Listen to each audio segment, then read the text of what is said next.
Welcome back to British Insight, everyone. It appears we have breaking news. Camy Badok has been confirmed as the new leader of the Conservative Party. Yesterday on the live stream, I suggested that Camy might just pull ahead, and here we are. While my personal preference leans toward Robert Jenrick's leadership style, the reality is now set, and we must focus on what this means for the party's direction. No doubt Reform Party supporters are celebrating this morning, but I'd caution them against premature rejoicing. We've covered the Reform Party dynamics in depth before, with prominent figures like Neil and Richard Tice frequently stepping into the limelight. As the saying goes, the chickens are coming home to roost. This situation underscores an old truth. True loyalty is revealed in times of need. It makes me wonder what's currently going through the minds of Reform's leaders, Nigel Farage, Richard Tice, or perhaps others. Nigel, often seen as a man of the people with a pint in hand outside a local pub, might seem approachable, but I can't help but ask, Nigel, what's your next move? The public won't forget this, and it's not an issue that will simply vanish.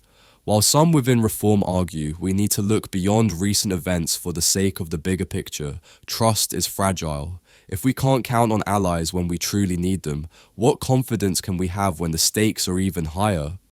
This issue isn't solely about any one individual, not even specifically Tommy, though his circumstances certainly form a significant part of the story. This is a matter of integrity, of values held deeply within the hearts of those willing to stand for their beliefs.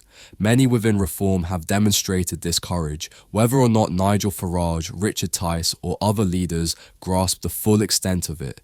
They need to realize that Tommy's supporters are also Reform's base. If they fail to see this connection, it's their challenge, not ours.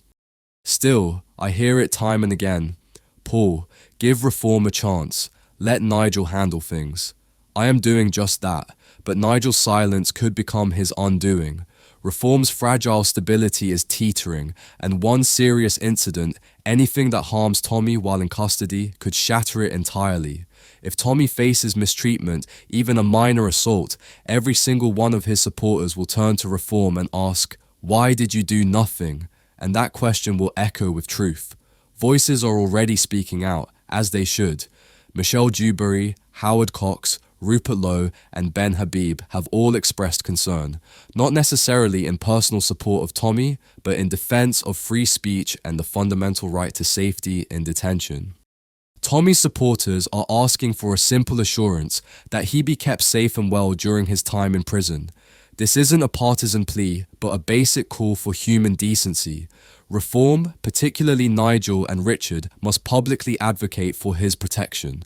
Tommy's well-being, both physical and mental, is not just a footnote, it's a matter Reform's leadership can no longer afford to ignore. In the murky waters of political fortunes, there exists a proverbial caution about the fate of sunken ships, a fate that the political party Reform seems perilously close to mirroring. This morning's reports have revealed a troubling trend. Support for Reform has dwindled by 3% over just the past weekend, a statistic that may in fact underplay the reality, with a potential drop as precipitous as 33%. Such a decline highlights a growing disillusionment among constituents who feel betrayed by those they once championed. In the realm of leadership, the people seek a figure of steadfast reliability and vision, attributes seemingly in short supply within Reform's ranks. Recently, the palpable tension surrounding Reform's credibility was further strained during a critical pre-election phase when their representatives sought an endorsement from Tommy, a respected local figure, despite his reservations about Reform's leadership, particularly its figurehead, Nigel. Although Tommy expressed his misgivings, he nonetheless acceded to support the party, motivated by a broader vision for the common welfare, a quintessential act of leadership marked by personal sacrifice for the collective benefit. This episode was meant to signal unity and strength, yet it also underscored the fragility of Reform's promises. Reform's history of reconciliations, extending olive branches only to falter, has worn thin the patience of its base. The current stakes are exceedingly high, involving not just political fallout, but a human crisis. Tommy, now imprisoned, a journalist and father of three, whose plight is egregiously overlooked by the media. This neglect has turned what could have been a rallying moment for journalistic integrity into a glaring scandal. Tommy himself foresaw the implications of his situation, declaring it a win-win, his continued freedom or a demonstrable act of martyrdom. Indeed, his predicament has resonated with those who recognize true sacrifice, but it has also poised reform on the brink of a grave accountability crisis should harm befall him. This situation has cast a stark light on the limits of political loyalty and the dire consequences of a party's failure to truly stand with its supporters. I call on every journalist who has been parroting the same recycled narratives about Tommy to stop and think carefully about the impact of their words. To each of you who stays silent in the face of obvious injustice, who chooses to sidestep basic decency, I am calling you out. If this were anyone else enduring this treatment, you would be standing up, speaking out, and demanding accountability. The British public is not naive. They see beyond the surface. They're beginning to understand the depth of what's really happening, seeing through the carefully crafted stories to the truth beneath. Tommy is enduring an ordeal that would crush many, yet he persists. He is, without question, a survivor. And if he makes it through this, those seeking to silence him will have only succeeded in creating a martyr.